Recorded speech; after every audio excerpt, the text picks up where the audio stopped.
I paid $35,000 to join my family's Europe trip.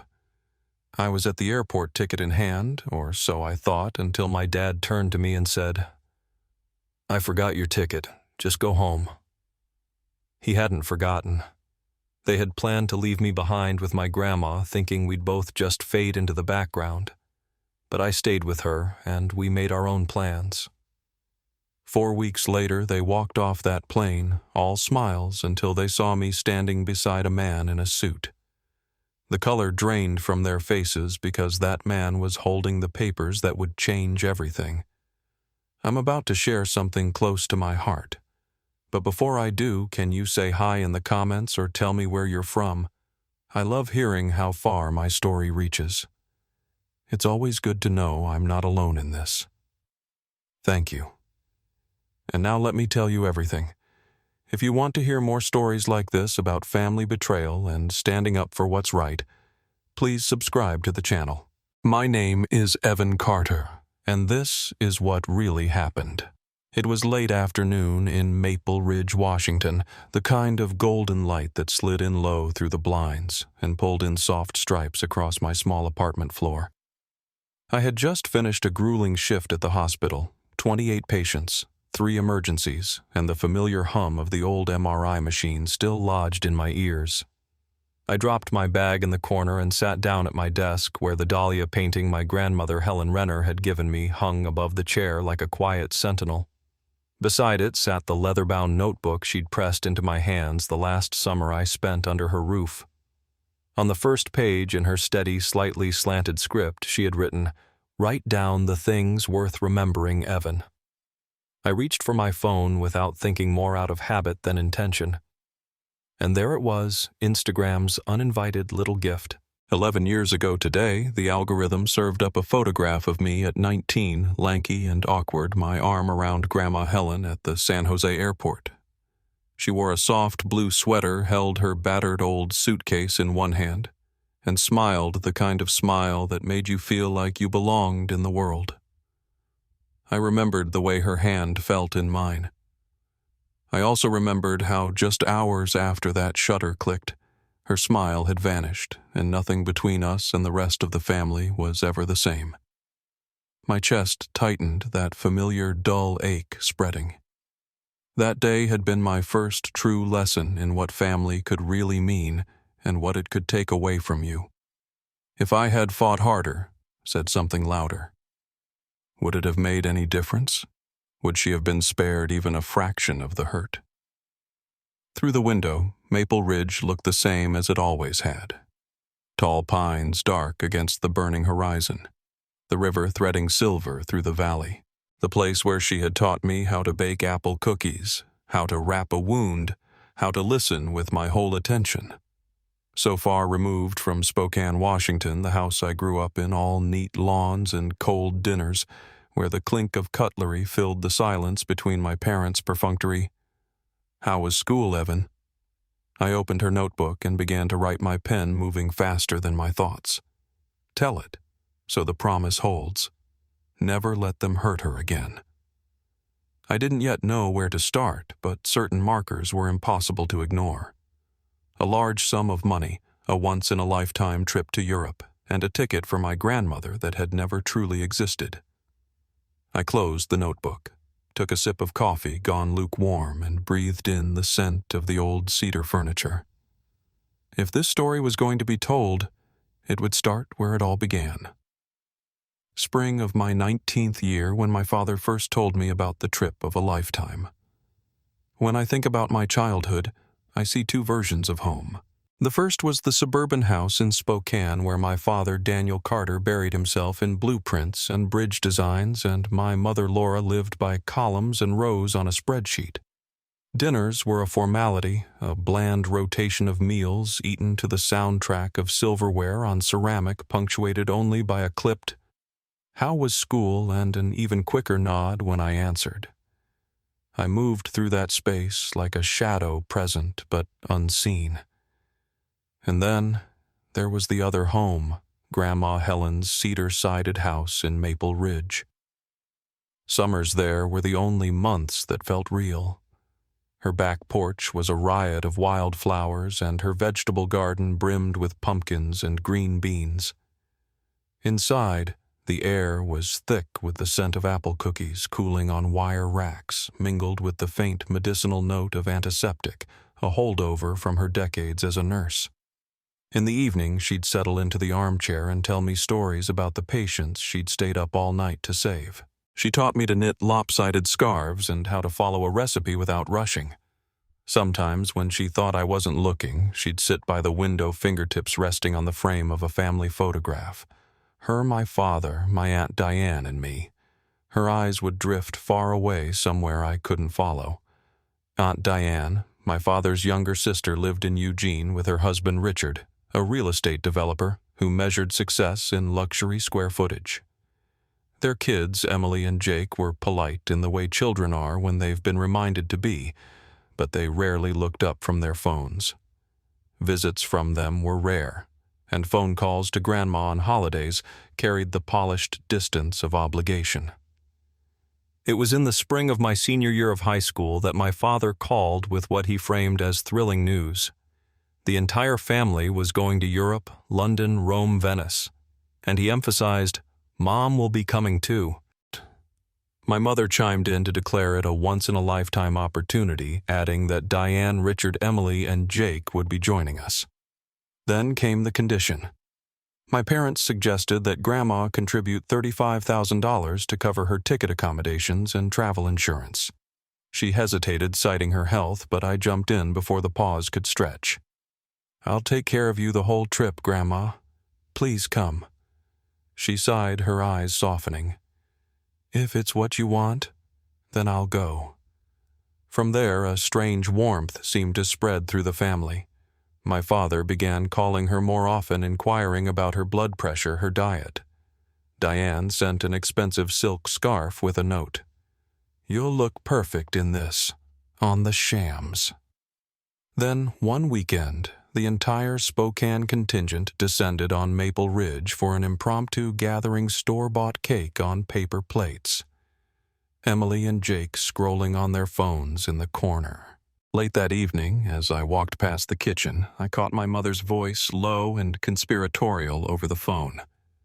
"Transfer it into Richard's company account. It's easier that way. Just tell her it's for insurance and the deposit on the tour." I stood in the doorway for a moment, unseen, my pulse spiking.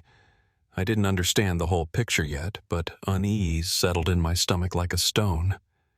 Something about this trip, this sudden surge of familial affection, wasn't what it seemed. The next morning, I drove Grandma to the bank because she preferred to handle important things face-to-face, and because I needed to see something with my own eyes. The lobby smelled faintly of printer toner and citrus cleaner, and the fluorescent lights hummed like a tired hive. Pat, her longtime friend and teller, waved us over with a smile that softened when she noticed the crease between Grandma's brows. "Morning, Helen. Morning, Evan," she said. "What can I help you with?" Grandma explained that she wanted to make sure the travel funds were in order. Pat nodded and clicked through screen after screen. Her fingers paused on the keyboard. "Looks like the transfer went through last week," she said, printing out a sheet and sliding it across the counter. 35,000 even. I read the pay line twice, Henderson Travel. I felt the name more than saw it. Henderson Richards Company. The paper was warm from the printer and too light for the weight I heard in it. "Is that a tour company?" I asked, trying to sound casual. Pat's expression shifted into the careful politeness of someone constrained by policy. "It's listed as a travel services vendor," she said. "Insurance and deposit bundles are common for trips like this. Then, in a slightly lower voice, you should keep a copy of this in your records." She stamped the page and slipped a second copy into an envelope with the bank's logo. "If you want more detail on coverage, it's best to ask the organizer." Grandma thanked her, and Pat reached over the counter to pat her hand. "You're going to have a beautiful time," she said, like a blessing. Back at the house, Richard's SUV was already in the driveway, sunlight flashing off chrome. Inside, he was leaning against the kitchen island with a glass of sparkling water holding court as if the room were a showroom. Premium seats, he announced. 3A and 3B. You'll never want to fly any other way once you try the Lilat. Because Mom's older, Diane added breezing in with a garment bag, we upgraded the whole plan to make things easier. I scanned the faces around me. Emily and Jake were hunched over their phones at the dining table, thumbs moving screens reflecting in their eyes.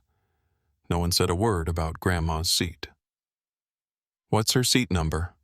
I asked, forcing an easy tone.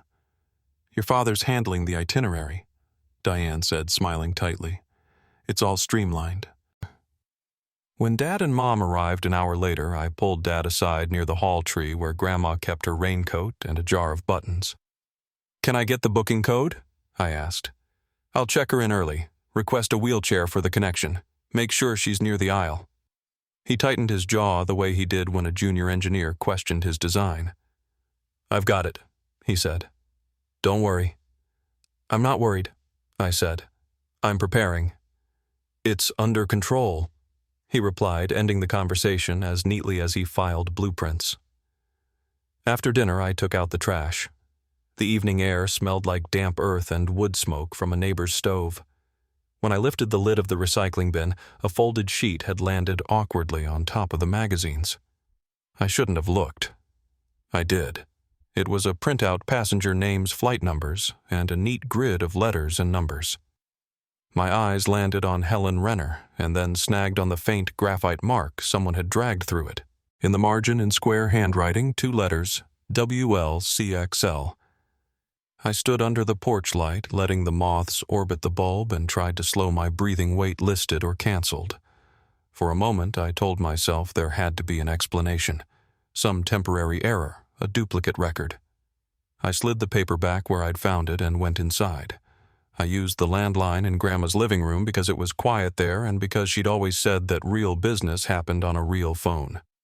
The airline rep answered on the 3rd ring. I gave her the group name and the route. Keys clicked. "I'm seeing a group of 8, she said, and it looks like 7 are confirmed. One name, Helen Renner, is currently listed as canceled. The change was made about 4 weeks ago." My grip tightened on the receiver. "Canceled by whom?" I asked. "I'm not authorized to see who requested the change," she said apologetically, "but I can confirm the status." I thanked her and hung up. The grandfather clock in the hall marked the hour, steady and indifferent.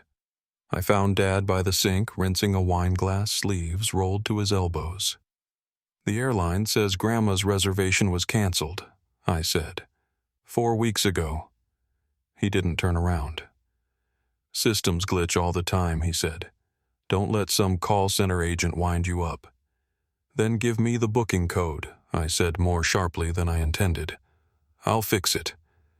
He set the glass down harder than necessary. Water flared and fell back. "Evan, do not create a problem where there isn't one." Mom entered, drying her hands on a dish towel. "Emotions run high before big trips," she said lightly. "Let's keep perspective." Perspective. I swallowed it like a bitter pill. Later, in Grandma's room, I found her folding cardigans into neat stacks. The worn suitcase lay open at the foot of the bed, its leather softened by thousands of miles of ordinary life. She lifted the silk scarf Diane had sent and smoothed it with her palms before tucking it into a corner just so. "We're really going," she said, her face flushed with the glow of anticipation. "Can you imagine me in London? I can. I said, and I could. I also saw a boarding gate and a departure screen and the way a smile could disappear without warning. I'll be at your side from the second we walk into the airport," I added. "If anything goes wrong, it goes wrong with me, not you." She patted the space next to her on the bed. "You've always been steady, Evan," she said softly. "When I hold on to you, the ground doesn't tilt." I sat and the mattress sighed beneath our weight. "No one is going to take this joy away from you," I told her, speaking as much to myself as to her. "Not this time." When I turned off the light, the room glowed with the square of moon in the window, and the suitcase at the foot of the bed looked ready, patient, faithful, and older than the trip it was promised. We left before sunrise, the taxi's headlights tunneling through dark stands of pine. Grandma wore her gray cardigan and the silk scarf Diane had sent tied simply at her throat. Her suitcase, strapped with a frayed leather belt, thumped gently against my knee with every curve in the road. She watched the trees go by and hummed a melody I recognized from the radio she kept on the kitchen counter. By the time we reached San Jose, the terminal was already alive. The smell of strong coffee drifted from the Starbucks near security, and the loudspeaker announced boarding zones in a cheerful monotone. Wheels rattled over tile. A baby cried. I took Grandma's elbow as we navigated the check-in area. Diane and Richard were easy to spot. Standing at the head of a line near the airline counter, 2 sleek suitcases and a pair of duty-free shopping bags from the city, as if the trip had already started. Emily and Jake leaned against a column, faces lit by their screens. Neither looked up when Grandma lifted her hand in a small wave. My parents arrived minutes later. "Follow me," Dad said, waving us forward like a foreman. At the counter, I smiled at the attendant and gave our name. She typed, glanced at the screen, typed again. A small line appeared between her brows. "I've got the group," she said, "but I'm not seeing a confirmed reservation for Helen Renner." The air shifted. Grandma turned her head toward me, a question gathering in her eyes. "Could you check the group list again?" I asked, keeping my voice even. Dad stepped in, placing his palm on the counter as if he could press the problem flat. "It's a system thing," he said. "But my mother's not up for a trip like this." "Not really. She should go home and rest. We'll plan something more suitable later." Something hot hit the space behind my ribs. "She paid $35,000, I said. My voice echoed more than I expected, bouncing off windows and the aluminum frame of the conveyor belt. Evan, Mom said, soft and warning at once, "No one wants a scene." Diane's smile was a cold, precise crescent. "Don't be dramatic. You're going to ruin this for everyone." Richard leaned closer to the agent. "Just process the rest of us," he said in the tone of a man accustomed to being accommodated. The attendant, to her credit, didn't move right away. She pulled up a manifest, printed it, and slid it to me. 7 names were neatly listed with seat assignments. Next to Helen Renner, a code in the remarks column made my stomach drop CXL. The date next to it matched the week Pat had printed on the transfer slip. Who requested the change, I asked, not taking my eyes off my father. He looked past me as if the terminal had suddenly become fascinating. "We're going to miss the window for checked baggage," he said. "Let's go." They gathered their things as if nothing had been said, as if there were no woman in a gray cardigan standing very still beneath a banner that promised world-class service. Their suitcases chirped obediently behind them. I stayed where I was. Grandma's hand found my sleeve. "Don't," she whispered. "Don't let them drag you into a fight." "I'm not going anywhere," I said. My throat felt tight. "Neither are you." The attendant cleared her throat. "I'm sorry, ma'am," she said gently to Grandma. "Would you like me to see about a later flight, or I can escort you to ground transportation?" Grandma shook her head. The scarf Diane had sent didn't seem to belong to her anymore. "No," she said, almost to herself. "No." I watched my family disappear into the security line, watched the way they kept their eyes forward, watched the moment they passed the point of no return without once turning back. Then I turned to Grandma. "We're going home," I said. In the taxi, the city gave way to the highway and the highway to the trees. The late afternoon sun burned through low clouds and set the tops of the pines on fire. I stared at the back of the driver's headrest and listened to the tick of the turn signal and the muted sound of Grandma's breathing beside me. At some point, she lifted the framed family photo she'd packed in her carry-on, the one from the living room shelf, and held it in her lap like a fragile parcel. Her face was calm in the way faces are when they have traveled further than the body can follow. I opened the notebook on my knee and wrote a single sentence that didn't waver, even as the car did. I will not let this pass. The road unwound in long, dark ribbons. When the taxi finally turned into the gravel drive and the house came into view, the sky over Maple Ridge burned the color of marigolds. Grandma drew in a breath that sounded like relief and something heavier.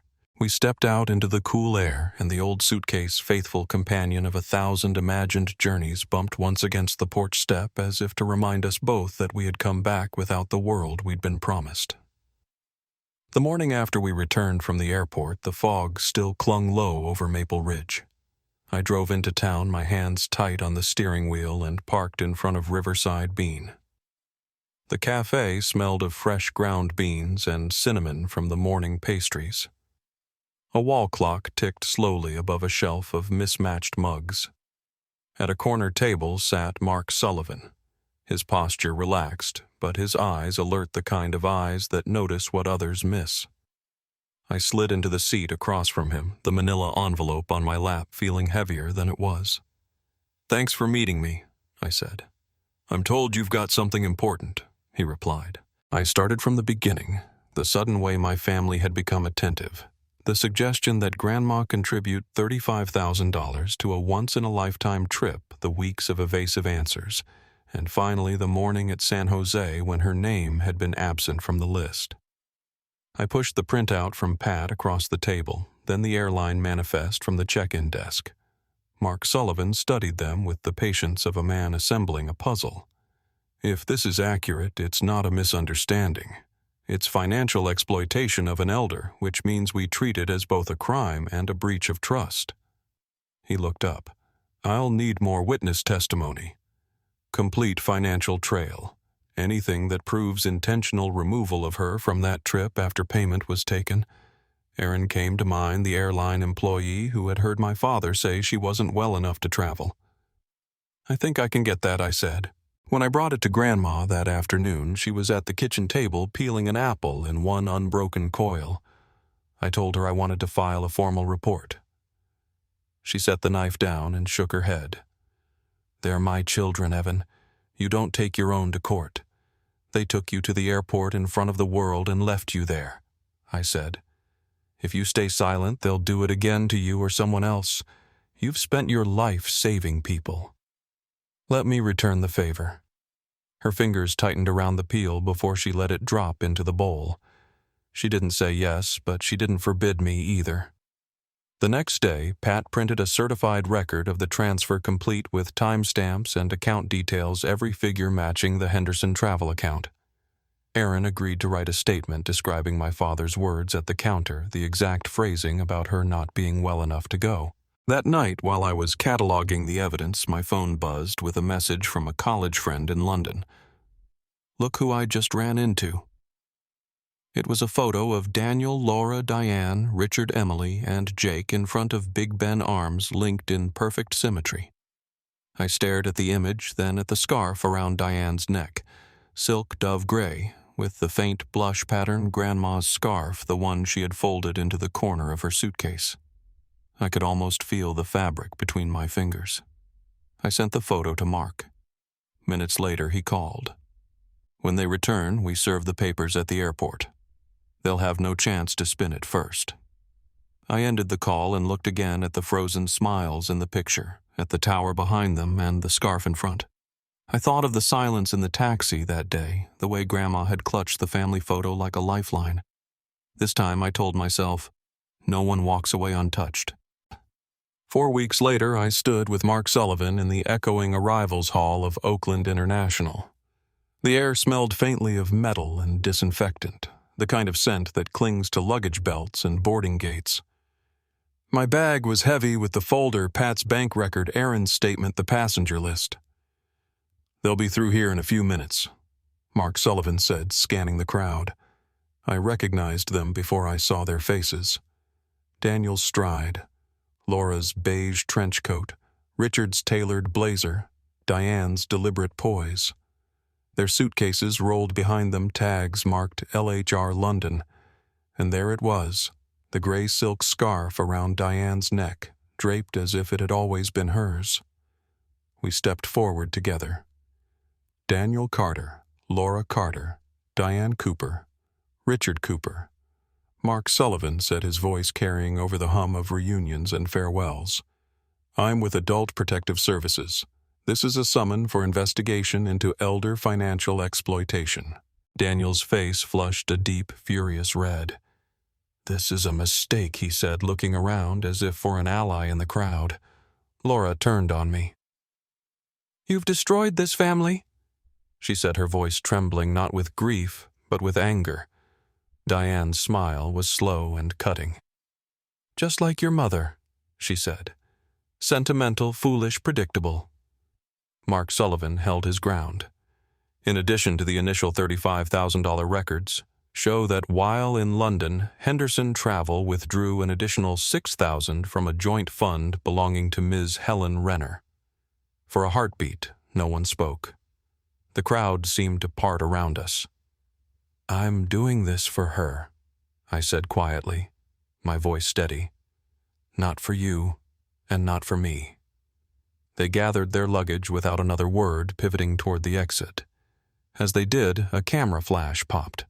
A man I recognized from the Columbia Herald lowered his lens and gave Mark Sullivan a nod. Every movement, the handoff of the documents, Diane's scarf, Daniel's flush, was preserved. The next morning, the front page bore the headline, Local Family Accused of Elder Financial Abuse. Below it was the photo from the terminal, Diane mid-blink, the scarf vivid against her coat. Mark Sullivan's hand extended with the papers. I folded the paper and set it on Grandma's table. She glanced at it, then at me.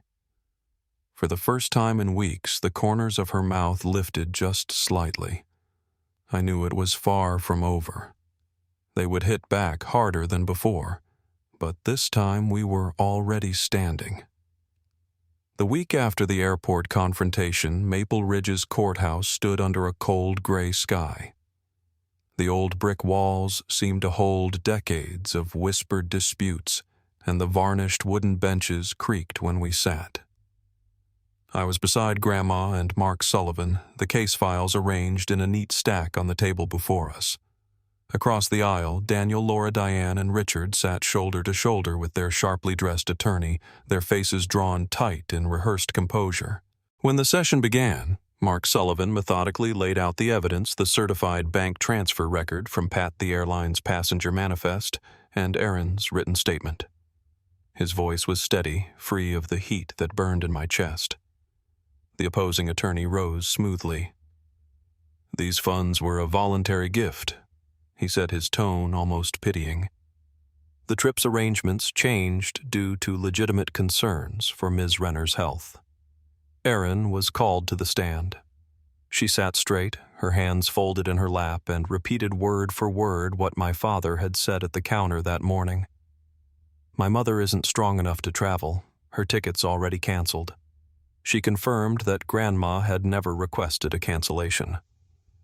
Mark Sullivan then presented an email chain recovered from Henderson Travel. The subject line read, Passenger Adjustment Venice Itinerary. In it, Richard and Diane discussed transferring Grandma's seat to Emily, then selling the business class ticket for extra cash to spend in Venice. Diane's name appeared beside a note. The timing works. We can cover the villa upgrade. Across the aisle, Diane lowered her gaze to the table. Richard's fingers tightened around the armrest until his knuckles blanched. When Grandma took the stand, the opposing attorney asked if she'd prefer to let this matter rest for the sake of family peace. She didn't hesitate. Family doesn't take from each other this way, she said, her voice carrying to the back row. By the afternoon, word had spilled beyond the courthouse. The Columbia Herald posted a short article summarizing her testimony. In the Maple Ridge Community Facebook group, former patients and neighbors commented in support, sharing stories of how she'd cared for them during long nights in the hospital. Whatever image my relatives had crafted over the years was starting to unravel. The judge announced that the final decision would be delivered the following week. As we stepped into the cool air outside, my phone buzzed with an unknown number. The message read, "Drop the case or your family's secrets will be dragged out for everyone to see." I looked at Grandma. She met my eyes steadily. I knew they weren't done yet. They'd make their final move before the gavel fell. The courtroom was packed. The morning of the ruling, journalists lined the back wall, their cameras ready. Grandma sat beside me, her hands trembling slightly, though her gaze was fixed ahead. Before the session began, Daniel appeared in the hallway, blocking my path. "Withdraw the case," he said, his voice low. "I'll give the money back. If you don't, I'll tell the court how your mother abandoned her as a child." I stared at him. "She's never abandoned anyone, least of all you." Inside, the judge began by reviewing the evidence, the transfers, the passenger list, the witness statements. "There is sufficient proof of deliberate financial exploitation," he said. The defense argued for leniency, citing family bonds and the unpredictability of international travel, but their words seemed to evaporate into the stillness. Mark Sullivan stood one last time. "Your Honor, I'd like to enter an audio recording into evidence," he said. Aaron's voice came through the speakers, the clatter of a keyboard, then Richard's voice at the check-in counter. "Selling Daniel's mother's ticket will give us more cash for that watch in Rome." Diane's voice followed, casual, dismissive. "She's old. She'll forget soon enough." A ripple moved through the courtroom. The judge's verdict was firm. The defendants were to repay the full $35,000 plus the additional $6,000 withdrawn in London with interest. Daniel and Diane were stripped of all financial authority over Grandma and removed from any legal documents pertaining to her estate. Daniel shot to his feet. "This is an insult," he barked. Laura began to cry. Diane turned away and Richard gripped her arm, steering her toward the door. I took Grandma's hand. She smiled faintly. "We did it," she said, as if testing the truth of it aloud. When we stepped outside, the wind carried the faint scent of chrysanthemums from somewhere nearby. She closed her eyes for a moment, breathing it in. I opened my notebook and wrote a single line. Today, justice stood beside her. A week after the verdict, the morning air was cool and clean sunlight slanting through the kitchen window of Grandma's cedar-framed house in Maple Ridge. We sat together on the porch, steam curling up from our dahlia tea. She turned the worn notebook in her hands, thumbing through the pages I'd filled over the past months. Mark Sullivan called while we were still sipping. His voice carried a quiet satisfaction. The repayment had begun, though Richard's accounts were frozen while investigators traced other transactions. It wasn't just the $35,000 from the trip. There were smaller withdrawals spread over 18 months quietly taken from her savings. When Daniel and Diane tried to fight back, they hired a new attorney and flooded social media with accusations that I had fabricated everything to seize control of her estate. But their campaign didn't last.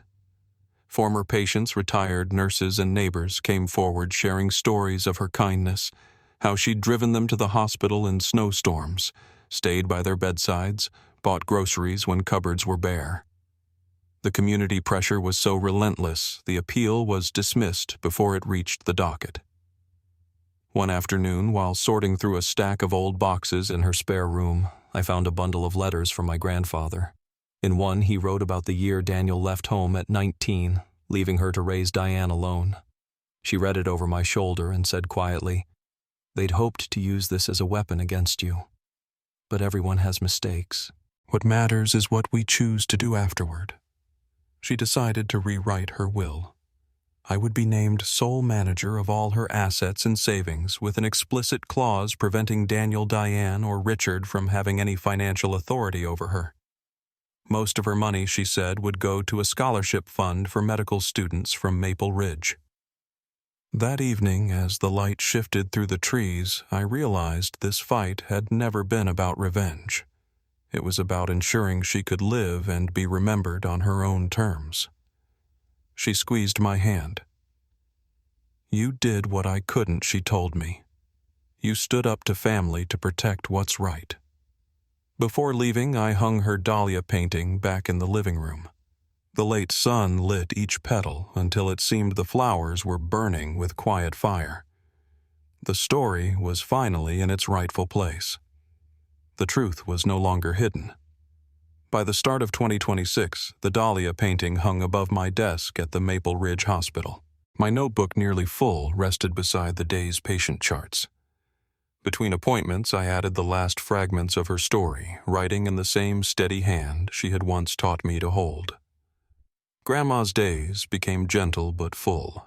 She joined the senior art club, learned watercolor techniques, and spent afternoons with Pat and Aaron. I kept working at the hospital, taking on extra clinic hours for elderly patients who couldn't pay. She often repeated, "We give back what life gave us." At a spring exhibit, she displayed a new Dahlia painting. This one signed in looping script, "Helen Renner for Evan." Months later, when her lungs weakened, she refused chemotherapy. She wanted her last days at home with the sound of the pines outside and the glint of the creek through the window.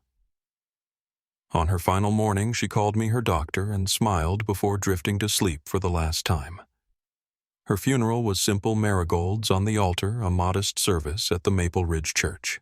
Daniel, Diane, Richard, and Laura didn't attend, but the pews were filled with townspeople, former patients and colleagues who had known her decades before. Afterward, while straightening her bed, I found an envelope tucked beneath her pillow.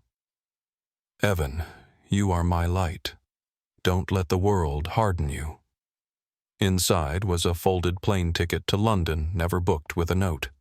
"You already took me somewhere beautiful with your heart." In the weeks that followed, I shared our story online. Family are the people who choose you. Justice is worth the fight. Love leaves a legacy, I wrote. The town established the Helen Renner Scholarship Fund for aspiring doctors and nurses, its first recipient already preparing to enter medical school. One evening, I closed the notebook for the last time and set it beside her Dahlia painting. Outside, the sunset pulled gold across the hills, catching the petals in a blaze of light. Her legacy lived on not just in the scholarship or the painting, but in the choices I made. Everyday choices she'd taught me to make without fear. And that's how it ended, not with revenge, but with justice. My grandmother's name cleared, her dignity restored, and her legacy safe from the hands that tried to take it. I learned that family isn't about blood. It's about love, respect, and standing up when it matters most. If my story touched you, please subscribe to my channel. Your support means I can keep sharing stories like this, stories that deserve to be heard. Click subscribe and let's make sure no voice like hers is ever silenced.